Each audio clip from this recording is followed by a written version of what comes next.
When I think about the coming year and what I would wish for all of you within it, I think I would wish for each of us to have the deepest, most sought-after human experience. I would wish for us all in this new year to be unconditionally loved. Could you ask for anything more than that?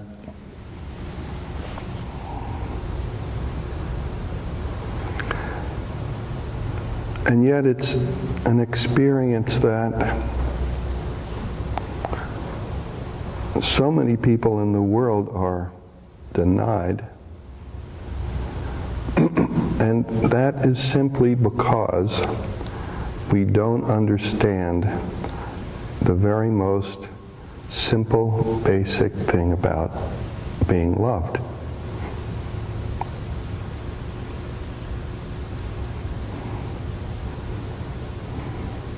And that is, if we want love, we have to give love.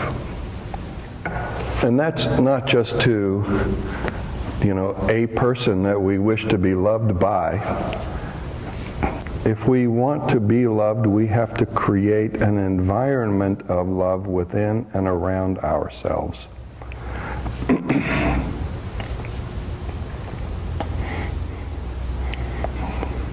I see articles on the internet like 10 things he can never do, 10 things you must never let him do, 7 things that are the most despicable things a girl can do. I mean, the 246 rules of dating.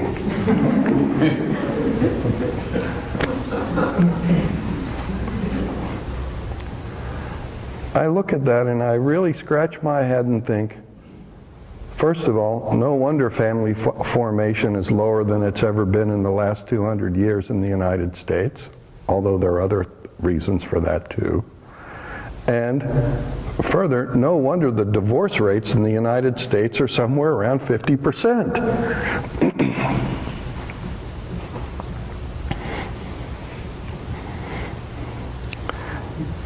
Most of us in that who look at love from that perspective don't want a spouse, they want a puppy.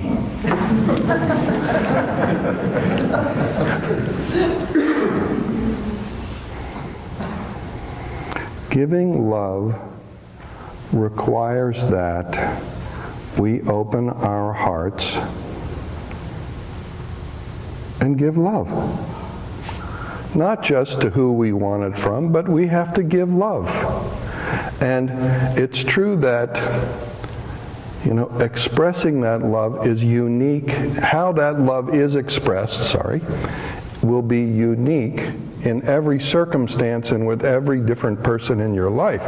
But it still comes essentially from an open heart and a willingness to be vulnerable.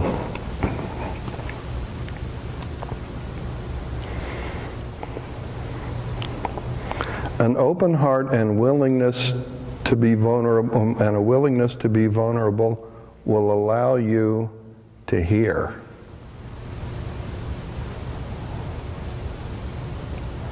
And having developed the capacity to hear, you will also be heard.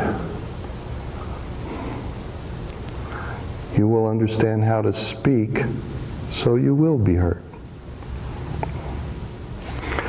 One of the essential things about love, really essential things about love, they almost go hand in hand, is forgiveness.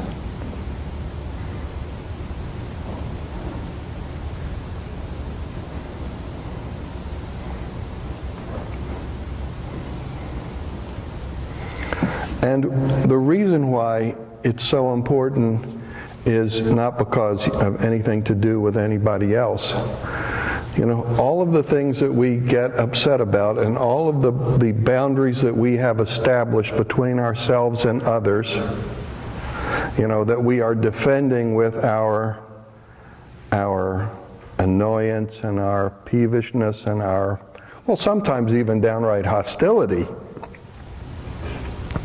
All of those boundaries that we have established, that we are defending, have nothing to do with anybody else in the whole world. They have only to do with us, and those boundaries are the limitation of our capacity to engage and express love from within ourselves.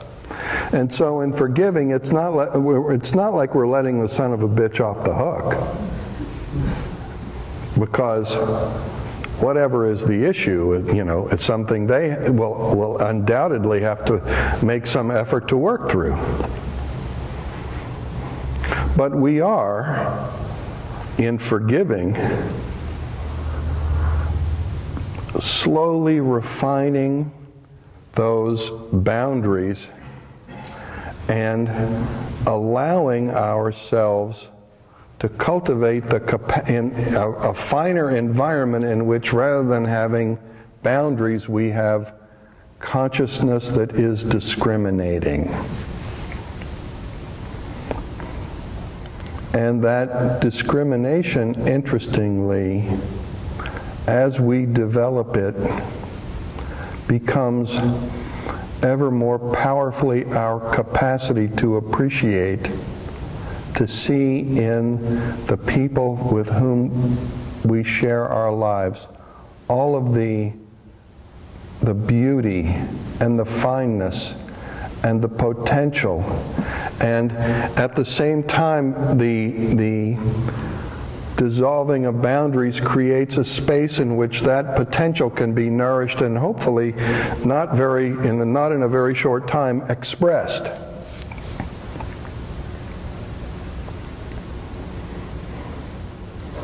And I have to say, seeing love grow in other people, the people with whom we share our lives, seeing love grow from the willingness that we express to accept the people in our life as they are and not as we think they ought to be,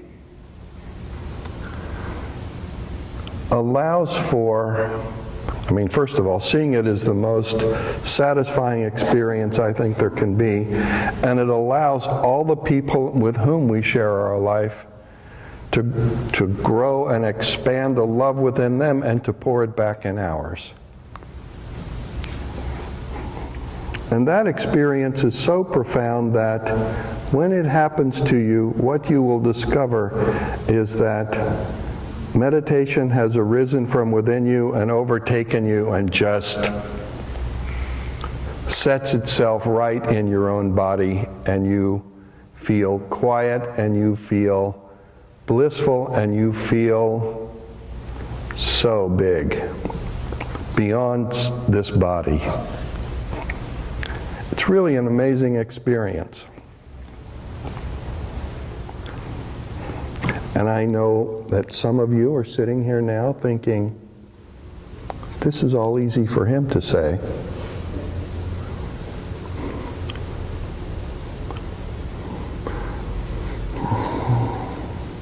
I was an extremely ordinary person from a tiny town in Indiana, and I know for a fact that if I can do it, you can do it.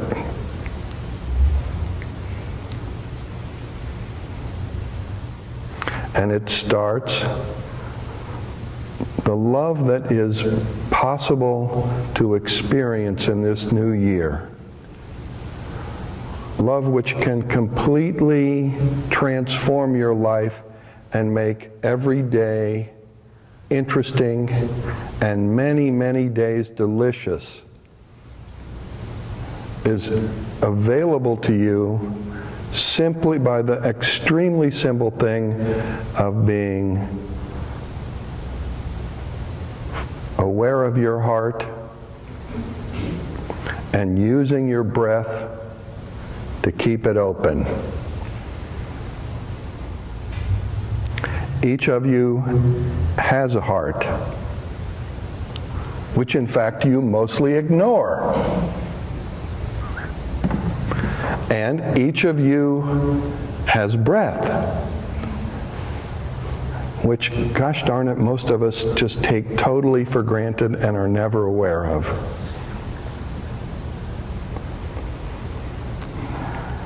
But if you were to try, even for just a little while every day, to bring your heart and your breath together,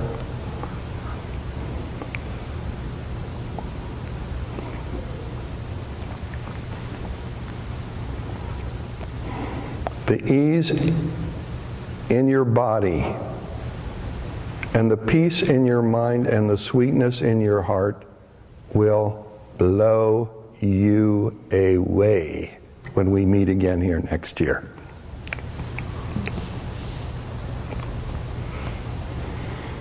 This isn't a theology.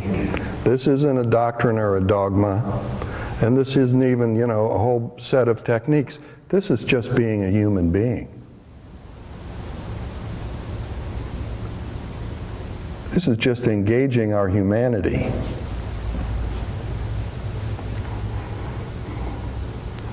Bring your breath and your heart together till your body relaxes and your mind gets quiet and your heart opens.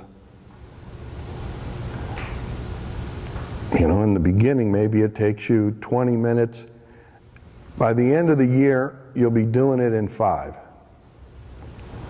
And you'll sit there for the next 15 minutes and just be so pleased with the sweetness that you feel within yourself. And that's going to make everybody who you share your life with so much happier. And in that case, we will, when we convene together again on this night a year from now, be able to say that we in fact did find love in our life in 2013.